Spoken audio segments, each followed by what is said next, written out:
Simona Lojacono oggi qui ad Agrigento presso l'Istituto Leonardo per presentare il suo ultimo libro. Ecco, parliamo di questo libro e perché leggerlo?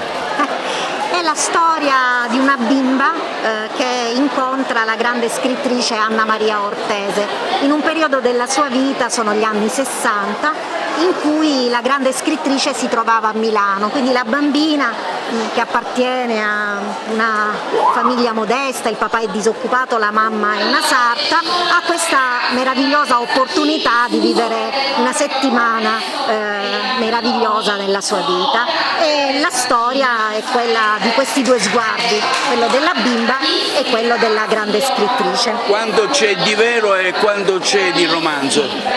La parte della bimba che parte per andare a casa di Anna Maria Ortese è tutta romanzata, invece all'interno del romanzo c'è un viaggio, una vera e propria narrazione della vita di Anna Maria Ortese, invece quella è rigorosamente ricostruita attraverso uno studio approfondito che ho svolto nel corso di un paio d'anni, e questa è la parte vera della Lei della concilia narrazione. la sua attività di magistrato con quella di scrittrice, è stata anche vincitore di un premio Strega.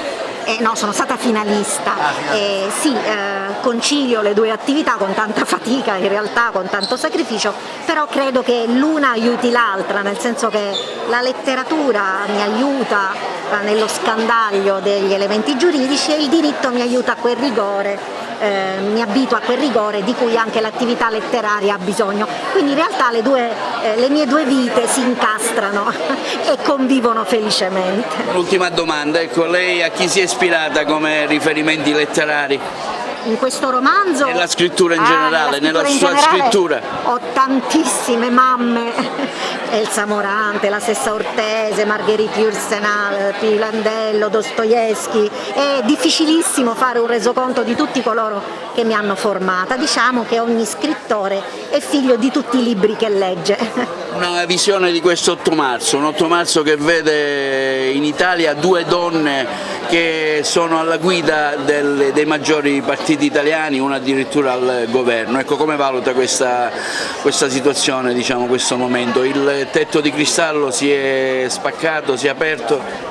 No, è importantissimo che la donna possa apportare la propria visione, il proprio sguardo all'interno della società e possa apportare anche forse una modalità del vivere le dimensioni del reale, della politica, che abbia delle caratteristiche tra virgolette materne, nel senso di accudimento e di amore verso coloro che vanno tutelati, e poi sono sempre le fasce più delicate e più deboli della società, quindi ben venga un aspetto materno nella cura degli interessi di tutti i cittadini. Anche se c'è ancora da fare parecchio? C'è tanta strada, ma questo sempre.